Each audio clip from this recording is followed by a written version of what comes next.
आज मैं आपको एक चीनी साइंस फिक्शन फैंटेसी फिल्म दिखाने जा रहा हूं जिसका नाम है सुपर मी। आगे स्पॉइलर है, ध्यान से देखिए। सांग यू एक नौजवान स्क्रीन राइटर है जो मॉडर्न चीन और ग्लोबल कैपिटलिज्म के बीच अपनी जिंदगी जी रहा है। बाहर से देखने पर वह एक आम इंसान लगता है। उसे लिखने का बहुत शौक है, लेकिन उसकी जिंदगी का तरीका उसकी मानसिक हालत पर भारी पड़ने लगा है। काम से लौटते वक्त थक कर जब वह ट्रेन में बैठा होता है, तभी अचानक एक डरावना शैतान प्रकट होता है और उसे जंजीरों में जकड़ लेता है। सांग यू डर के मारे कांप जाता है, लेकिन तभी उसकी आंख खुल जाती है। ये सब एक सपना था। वो अपने जर्जर अपार्टमेंट में बैठकर सोचता है कि उसकी जिंदगी अब किसी काम की नहीं रही, खासकर नौकरी खोने के बाद। पहले उसने ड्रीम एक्सपर्ट्स, बाबाओं और साइकोलॉजिस्ट से मदद लेने की कोशिश की थी, लेकिन किसी से कुछ फायदा नहीं हुआ। अब उसके पास जो थोड़े बहुत पैसे बचे हैं, वो उससे कुछ खाने का सामान खरीदता है। वेंडर देखता है कि सांग यू के पास खुद के लिए कुछ नहीं बचा, तो वह दयालुता दिखाते हुए उसके सैंडविच में एक अंडा मुफ्त में डाल देता है। सांग यू बैठता है और जैसे ही अपने पहले निवाले की तरफ हाथ बढ़ाता है, तभी पीछे से कोई उसका कंधा थपथपाता है। वो आदमी कोई और नहीं बल्कि सांग यू का पुराना वर्क पार्टनर है, सानगे। सांग यू ने बिना बताए कॉन्ट्रैक्ट तोड़कर काम छोड़ दिया था, जिससे दोनों के बीच दूरी आ गई थी। लेकिन अब दोनों फिर से मिलते हैं और आपसी गलतफहमी दूर हो जाती है। सानगे उसे खाना खिलाने ले जाता है। रेस्टोरेंट में बैठे हुए सानगे एक मछलियों वाला एक्वेरियम उठाकर अपने दिल की बात समझाता है। वो कहता है, ये बर्तन इंसानी दिमाग है, मछली हमारी चेतना है और पानी हमारा अवचेतन मन। फिर वह मछली को पानी से बाहर निकालकर कहता है, जब चेतना अपने अवचेतन मन से अलग हो जाती है तो जिंदगी एक संघर्ष बन जाती है, जैसे मेरी हो गई है। यह सुनकर सांग यू धीरे धीरे अपने मन की बात कहता है कि उसकी नींद की बीमारी हर दिन और बुरी होती जा रही है। सांग यू को परेशान देखकर वही दयालु वेंडर फिर से उसका ध्यान खींचता है और उसे खाना ऑफर करता है, शायद इसलिए कि वह अपने बुरे ख्यालों से बाहर आ सके। सांग यू मान जाता है। फिर दोनों एक इमारत की छत पर बैठकर बात करते हैं। वेंडर उससे पूछता है कि आखिर दिक्कत क्या है। सांग यू दिल खोलकर बताता है, मेरे सपने इतने डरावने और असली लगते हैं कि मैं पिछले 6 महीने से सोया ही नहीं। बूढ़ा वेंडर उसे एक सलाह देता है, जब भी तुम्हें डरावना सपना आए, खुद से कहना कि ये सिर्फ एक सपना है। उसका मानना है कि अगर इंसान जागरूक रहे तो वो न सिर्फ अपने सपनों बल्कि अपनी जिंदगी पर भी काबू पा सकता है। अब वेंडर की ये बात, ये सिर्फ एक सपना है, सांग यू के दिमाग में हमेशा के लिए बैठ जाती है, एक जरूरी मंत्र की तरह। इसी दौरान सांग यू दूर से अपनी क्रश हुआ एयर को देखता है, चुपचाप मोहब्बत भरी निगाहों से। हुआ एयर पास की एक कैफे में काम करती है, वही कैफे जिसके सामने से सांग यू अक्सर गुजरता है। उस रात जब उसके पास कुछ भी नहीं बचता, तो वो मजबूरी में अपना मोबाइल फोन बेच देता है ताकि कुछ पैसे मिल जाएं। बाद में वह एक दुकान में चोरी की कोशिश करता है, लेकिन तभी उसे एहसास होता है कि ये सब गलत है। वो सामान वापस रख देता है और ईमानदारी से 2 ब्रेड खरीदता है। स्टोर के बाहर हुआ एयर उसके पास आती है, लेकिन कुछ गड़बड़ है। वो असल में हुआ एयर नहीं, वही शैतान है जो उसके हर सपने में उसका पीछा करता है। शैतान उसे पकड़कर उसका गला दबाने लगता है, लेकिन तभी सांग यू को उस बूढ़े वेंडर की बात याद आती है, ये सिर्फ एक सपना है। वो आंखें बंद करके खुद से कहता है, मैं सपना देख रहा हूँ। जैसे ही सांग यू कहता है, मैं सपना देख रहा हूँ, वो शैतान एक झटके में गायब हो जाता है। अगले ही पल सांग यू की आंख खुलती है और उसके हाथ में एक कीमती पुराना आर्टिफैक्ट होता है, वही चीज जिससे शैतान सपनों में उसे बार बार मार चुका था। अब वो उस आर्टिफैक्ट को बेचने के लिए ट्रेड मार्केट ले जाता है। वहाँ कई ट्रेडर्स उसे अलग अलग दाम ऑफर करते हैं, लेकिन सांग यू को लगता है कि ये चीज बहुत ज्यादा कीमती है। वो आर्टिफैक्ट को एक एक्सक्लूसिव और हाई क्लास एंटीक शॉप में ले जाता है। शॉप का मालिक पहले ट्रेडर्स से 2 गुनी कीमत ऑफर करता है, लेकिन सांग यू को और ज्यादा चाहिए था। थोड़ी बातचीत के बाद दोनों एक सही कीमत पर डील फाइनल कर लेते हैं और सांग यू आर्टिफैक्ट उन्हें दे देता है। अब जिंदगी का जश्न मनाने की बारी थी। वो एक अच्छा सा खाना खाता है, नया लैपटॉप खरीदता है और रहने के लिए एक जगह भी ले लेता है। वो अपनी हालत सुधारता है, अच्छे कपड़े पहनता है और एक नई शुरुआत करता है। अब सांग यू को एहसास होता है कि उसके पास एक अनोखी सुपर पावर है। वो अपने सपनों से कुछ चीजें हकीकत में ला सकता है। इस ताकत को बार बार इस्तेमाल करने के लिए वो नींद की गोली खाकर जल्दी सोने की कोशिश करता है। उस रात जब वो सो जाता है तो अचानक दरवाजे पर धीमी सी दस्तक होती है। वो खुद को एक सुनसान और खाली गलियारे में पाता है। वो वापस उसी कमरे में लौटने की कोशिश करता है और लिफ्ट लेने की भी, लेकिन नाकाम रहता है। तभी उसकी नजर एक कीमती वास पर पड़ती है और वो उसे उठाने की कोशिश करता है। अचानक किसी के कदमों की आवाज आने लगती है और फिर वही भयानक शैतान सामने आ जाता है। इस बार उसके हाथ में एक और भारी कुल्हाड़ी होती है। शैतान पूरे गुस्से में सांग यू के पीछे दौड़ता है और उस पर हमला करता है। सांग यू पूरी जान लगाकर भागता है, लेकिन शैतान उसका पीछा नहीं छोड़ता। आखिरकार शैतान उसे पकड़ लेता है और अपनी भारी कुल्हाड़ी उसके सीने में घोंप देता है। सांग यू चीख उठता है, लेकिन तभी उसे फिर याद आता है, ये सिर्फ एक सपना है। वो एक झटके में जाग जाता है अपने होटल के कमरे में, बिल्कुल सुरक्षित। और हैरानी की बात ये कि उसके हाथ में वही कुल्हाड़ी होती है जो वो अपने सपने से लेकर आया है। अब वो सीधे उसी एंटीक स्टोर में जाता है और कुल्हाड़ी को बेच देता है। इस बार उसे ढेर सारे पैसे मिलते हैं। धीरे धीरे सांग यू की किस्मत बदल जाती है। वो रातों रात अमीर बन जाता है। अब वो सब कुछ खरीदता है जिसकी उसे कभी सिर्फ ख्वाहिश थी। अब सांग यू की जिंदगी पूरी तरह बदल चुकी है। जो कभी कभी 2 वक्त की रोटी के लिए तरसता था, अब हर वक्त पार्टियों,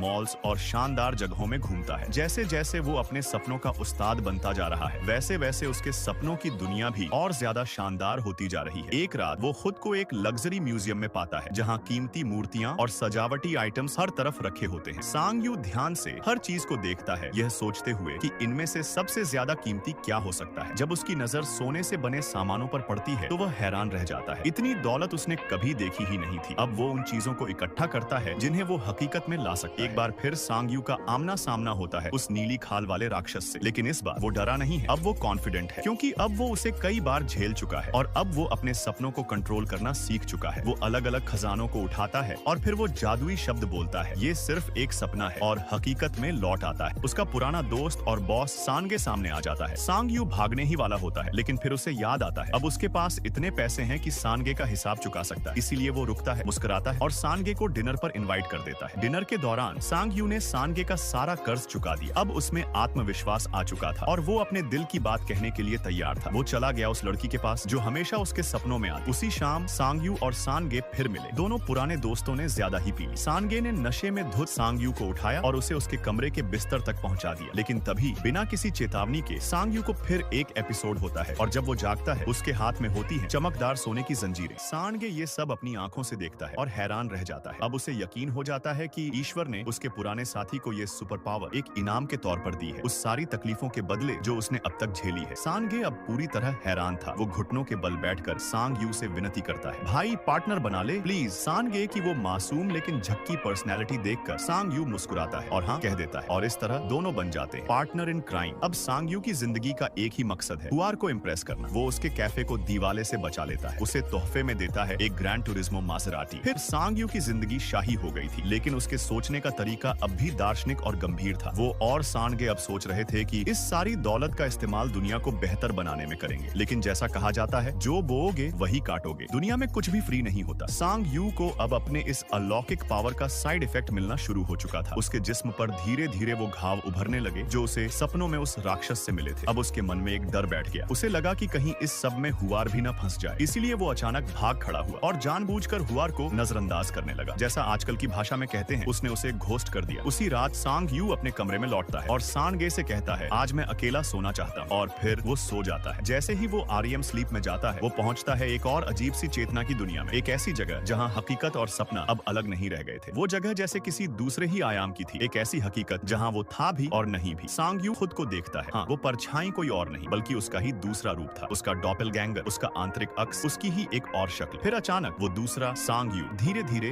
अंधेरे में विलीन हो जाता है, जैसे कह रहा हो, तेरा अंजाम भी अब ऐसा ही होगा। डर से कांपते हुए सांग यू की नींद खुल जाती है। एक और डरावना सपना। धीरे धीरे सांग यू के जिस्म पर नए नए जख्म उभरने लगते हैं और तकदीर का खेल देखिए, तभी कुछ गुंडे उसे किडनैप कर लेते हैं और इसके पीछे का मास्टरमाइंड वही सस्पेक्टेड पुराना शख्स जिसे उसने अपने पहले खजाने बेचे थे, पॉन शॉप का मालिक। अब इन बदमाशों ने एक और घटिया हरकत की, सांगे और हुआर को भी उठा लिया। जल्द ही ये गिरोह एक जमीन के नीचे छुपे हुए तहखाने को खोज लेता है, जहाँ सांग यू ने अपने सपनों से लाई गई असली दौलत छुपा रखी थी। वैसे वो जगह किसी रूम से कहीं ज्यादा बड़ी थी, पर चलो अभी के लिए हम उसे कमरा ही कह लेते हैं। कहानी अब करुणा और त्रासदी की ओर मुड़ती है। सांगे अपने दोस्त को बचाते हुए शहीद हो जाता है और थोड़ी देर बाद हुआर भी गोलियों का शिकार बन जाती है। अब सिर्फ खजाने नहीं बचे, उसकी दुनिया उजड़ चुकी थी। एक एक करके गुंडे भी अपने अंजाम तक पहुंचते हैं। सांग यू अब पूरी तरह टूट चुका था, लेकिन फिर भी अपने आप को समझाता है ये भी बस एक सपना है, ठीक वैसे ही जैसे हर बार होता था जब वो उस नीले राक्षस से मिलता था। सांग यू की नींद खुलती है। अब तक का सबसे डरावना सपना था ये, लेकिन हैरानी की बात ये थी कि जब वो उठा तो जैसे वो समय में पीछे लौट चुका था। वही पल जब उसने अपना मोबाइल बेच दिया था, सिर्फ 2 वक्त की रोटी के लिए, और तभी हुआर उसके पास आती है। उसके थके हारे चेहरे को देखकर कुछ खाने को देती है। अब सांग यू ने ठान लिया था कि वो फिर कभी अपने उस अजीब शक्ति पर निर्भर नहीं रहेगा। वो अपनी जिंदगी खुद सुधारना चाहता है। धीरे धीरे वो एक नई राह पर चल पड़ा। अब वो हुआर के कैफे में काम करता है। एक ऐसा इंसान जिसके पास कभी सब कुछ था, अब वो एक साधारण जिंदगी जी रहा है, लेकिन शायद यही सादगी ही उसकी सच्ची खुशी बन गई थी। उसके चेहरे पर एक सुकून था, एक शांति जो दौलत से नहीं दूसरा मौका मिलने से मिली थी, और शायद अब वो सच में खुश था। फिल्म का अंत होता है एक शांत और संतुष्ट सांग यू के साथ। अब वो फिर उसी सड़क किनारे वाले फूड स्टॉल पर जाता है जहाँ से कभी उसने अपनी भूख मिटाई थी, लेकिन इस बार जैसे ही वो स्टॉल के पास पहुँचता है, वो बूढ़ा दुकानदार उसे नकदी से भरा वही बैग लौटाता है जो सांग यू ने एक समय चुपचाप उसके लिए छोड़ दिया था। उस बूढ़े आदमी की आंखों में समझदारी थी। वो कहता है, मैंने भी कभी अपनी आत्मा को धन के लिए बेच दिया था, लेकिन फिर मैंने वही सीखा जो तुमने अभी हाल ही में सीखा है। सच्ची खुशी ना तो पैसे से मिलती है और ना ही भौतिक चीजों से। असल खुशी तो उन छोटी छोटी बातों में छुपी होती है जो दिल को छू जाती है।